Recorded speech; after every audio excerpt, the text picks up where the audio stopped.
SIR, special intensive revision, এই সামদাম দণ্ডভেদ যে নীতি এই মুহূর্তে মমতা বন্দ্যোপাধ্যায় নিয়েছেন, যেন তেন প্রকারণে লোক খেপাতে হবে, যেন তেন প্রকারণে লোককে বোঝাতে হবে যে আসলে এসআইআরটা এনআরসিটা কোথায়, কে আলোচনা করেছে, কে বলেছে। জ্ঞানেশ কুমার বলেছে। 200 ঘন্টার ফিড আমরা দেখেছি। জ্ঞানেশ কুমারের 2টো প্রেস কনফারেন্স, বিভিন্ন জায়গায় জ্ঞানেশ কুমার যে পাবলিক অ্যাপিয়ারেন্স করেছেন বিগত 1 বছর ধরে, কোথাও বলেননি। প্রধানমন্ত্রী বলেছেন, কোথাও বলেননি। স্বরাষ্ট্রমন্ত্রী বলেছেন, কোথাও বলেনি। শুভেন্দু অধিকারী বলেছেন, কোথাও বলেনি। কে বলেছে? সিইও বলেছে, কোথাও বলেনি। অভিষেক বন্দ্যোপাধ্যায় বলছেন যে দেখো দেখো দেখো এই সমস্ত কিছু বিজেপির কারণে, কিন্তু আসলে লোক খেপাচ্ছে মমতা বন্দ্যোপাধ্যায়। একটা ন্যারেটিভও সেট করার চেষ্টা হচ্ছে, যেটা নিয়ে আমি, শুভ্রাংশু চ্যাটার্জি, অনুপম এবং অর্ণব এই 4 জন আজকে আলোচনা করব। শুভ্রাংশুতে একটা ন্যারেটিভও সেট করার চেষ্টা হচ্ছে যে এসআইআরটা ভয়ঙ্কর এবং এসআইআরের জন্য সবচেয়ে ক্ষতিগ্রস্ত যারা হবে তারা বিজেপি।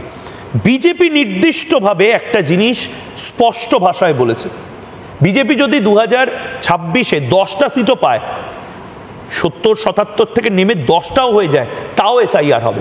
এসআইআর তারা নিয়ন্ত্রিত হচ্ছে এবারের নির্বাচন।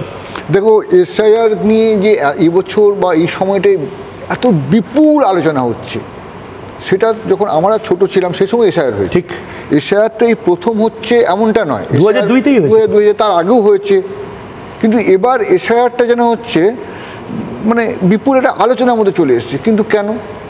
এবং ঠিক সেই সময় কিন্তু এই তৃণমূল কিন্তু তখনও এসে একটা খুব ভালো সরকারটা চলে যাওয়া উচিত, ভুয়ো ভোটে জিতে, এই ধরনের সব কথাবার্তাগুলো বলতো।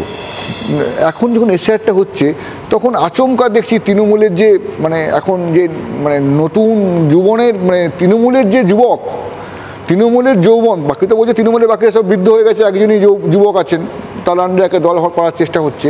তিনি বলছেন বেঁধে রাখো, মানে একটা যা তা। এই যে এসআইআর এবং এসআইআর পরবর্তী ভোটের ক্ষেত্রে মূল ভূমিকা কাদের? মূল ভূমিকা তো জনগণের। একটা বাংলায় কথা আছে, যার বিয়ে তার মনে নেই, পাড়াপড়শির ঘুম নেই। ঠিক, এখানে তো জনগণ বলছে সব হোক, জনগণ তো ঠিক আছে, ভয় পাচ্ছে না তো কেউ, যারা মানে ভারতের জনগণ, আবার এটা একটু মানতে হবে, যেটা বারবার বলা হচ্ছে, বাইরেরও কি জনগণ আমাদের ভারতের জনগণের মধ্যে মিশে গেছে, তাই তো অনুপম?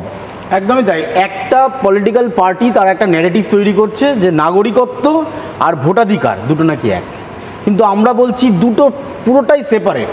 এই যে যারা ভোটাধিকারের জন্য এই এসআইআর এ নিজেদের নাম নথিভুক্ত করবেন, এত প্রসেস বিএলওরা যাবে, এইটা শুধুমাত্র তাদের জন্য যারা ভারতীয় এবং যারা ভোটাধিকার প্রয়োগের জন্য সমস্ত রকমের ডকুমেন্টস তাদের কাছে আছে, তারা ইলেকশন কমিশন সেটাকে পারমিট করছে।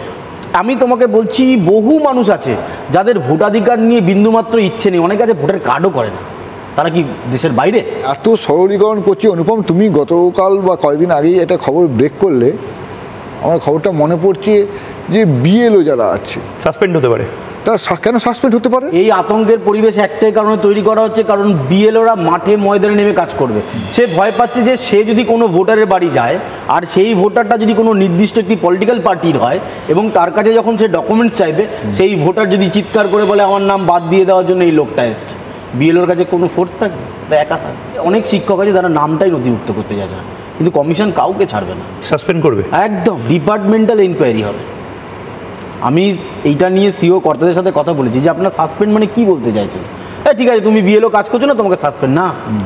তিনি যদি শিক্ষক হন তার বিরুদ্ধে ডিপার্টমেন্টাল এনকোয়ারি হবে যে তিনি কেন গভর্নমেন্টের এই প্রজেক্টে কাজ করতে চাননি। তিনি তো গভর্নমেন্ট অফিসার, সেন্ট্রাল গভর্নমেন্ট হোক স্টেট গভর্নমেন্ট হোক, যখন তার কাছে কোনো বিজ্ঞপ্তি যাবে, নোটিফিকেশন হবে যে আপনাকে গভর্নমেন্টের এই কাজটা করতে হবে, আপনি করতে বাধ্য, আর যদি না করতে চান তাহলে আপনি কেন করলেন না বলুন। সেই ক্ল্যারিফিকেশন এটা দিচ্ছে না, অনেক আছে। আর মানুষ তো স্বতঃস্ফূর্তভাবে এগিয়ে আসছে এটা নিয়ে। আমরা প্রত্যেক দিন যারা নির্বাচন কমিশনে যাই, আমি দেখি প্রত্যেক দিন অন্তত 10 জন আসছে যাদের বিভিন্ন এনকোয়ারি রয়েছে। আমি বলছি কয়েকদিন আগে একজন এসে বলছে যে আমি পাসপোর্ট অফিসে গেছিলাম, আমার অমুক একটা সমস্যা হচ্ছে, আমার ভোটার লিস্ট 2002 আছে কিনা আমি অনলাইনে খুঁজে পাচ্ছি। এত প্রেশার হচ্ছে ওয়েবসাইটের উপর, আমি এখান থেকে কার্ড নিই না। এটা ঠিক বলছে, এটা আগ্রহ তৈরি হয়েছে ময়ূক। এই যে তুমি তো নিজেই আমাকে বলছিলে সেদিন 2002-এ কার নাম আছে কার নাম নেই, সে নিজে নিজে সবাই চেক করছে, এবং যারা কম বয়সী ছেলে মেয়ে 2002-এর লিস্টে আমি দেখছিলাম শুভ্রাংশুদা, মানে হয় না একটা স্মৃতি রোমন্থন, মানে আমার পাশের বাড়ির যে দিদা, যে হয়তো আমি আম চুরি করতাম বলে আমাকে খুব বকা দিত, মানে তাদের নামগুলো আবার দেখা, মানে রাঙা দিদার নাম যে আসলে রমলা বন্দ্যোপাধ্যায় বা চট্টোপাধ্যায় সেটা জানা। আরেকটা মজার জিনিস যেটা নিয়ে আমি লাগাতার শো করেছি শুভ্রাংশুদা, এই যে মমতা বন্দ্যোপাধ্যায় বারবার বলছেন না, বলছিলেন, এখন আর বলছেন না, এখন তো আরো মানে আলট্রা প্রো লেভেলে উনি লক্ষ্য পাচ্ছেন। উনি বলছিলেন একটা ভয়ঙ্কর জিনিস বলছিলেন, আমরা যেখানে বসে আছি তুমি বাদে আমরা মোটামুটি একটা প্রজন্মের, অভিষেক বন্দ্যোপাধ্যায়ও সেই প্রজন্মের। উনি বলছিলেন অভিষেক বন্দ্যোপাধ্যায়ের অভিষেকের নামটাই তো নেই, 1987 নভেম্বরে অভিষেক জন্মেছে, আর 1987 জুলাই অবধি অবভিয়াসলি সিটিজেনশিপ অ্যাক্টে যারা নাগরিক। তো আমাদের অভিষেকই তো জন্মেছে 87-এর নভেম্বরে। মজাটা দেখুন, ডকুমেন্ট যেগুলো দিতে হবে, provide any document for father from the list given below establishing date of birth and or place of birth. Provide any document for mother from the list given below establish date of birth and or place of birth. মানে হচ্ছে বাবা মায়ের birth সার্টিফিকেটও দিতে হবে। এটা কি হচ্ছে? এইটাই তো মানে কোর এরিয়াতে শুভ্রাংশুদা লোক খেপানো, যেটা শিরুপাদি আমাদের পরেই অতিথি আছেন তিনি বলবেন, যিনি মুখিয়া রাজ্যে তিনি এই লোক খেপাচ্ছেন। আচ্ছা, অভিষেক বন্দ্যোপাধ্যায়ের নাম নেই, অনুপম নাম না থাকা তো স্বাভাবিক, আরে থাকবেন কি করে, তার বাবা মায়ের নাম নেই, তার বাবা মায়ের নাম আছে, মমতা বন্দ্যোপাধ্যায়ের নাম নেই, তিনি জিতলেন ইলেকশন, তার পিসির নাম থাকলো, আমি কিন্তু আবারও বলছি পিসি মাসি কারোর নাম, ফ্যামিলি লেগাসি তৈরি করতে আপনার যদি জেঠুর নামও থাকে সেইটা রিলেটিভ হিসেবে দেবেন। জেঠুর বাবাকে, সে কি আপনার ডিরেক্ট দাদু? সলভ, মানে এত সিম্পল জিনিসটাকে ঘেটে দেওয়া হচ্ছে অনুপম। এবং কমিশন যেটা চাইছে যে কোনো বৈধ ভোটারে যাতে নাম বাদ না যায়। याद रहे, एसआईआर का प्रमुख उद्देश्य है हर योग्य मतदाता को सूची में शामिल करना और अयोग्य को मतदाता सूची से हटाना। নানা ধরনের কন্টেন্ট দেখার জন্য লাইক করুন, শেয়ার করুন আমাদের ফেসবুক পেজ, সাবস্ক্রাইব করুন আমাদের ইউটিউব চ্যানেল, পাশাপাশি অন্যান্য ব্রেকিং নিউজের জন্য অবশ্যই চোখ রাখুন রিপাবলিক বাংলায়।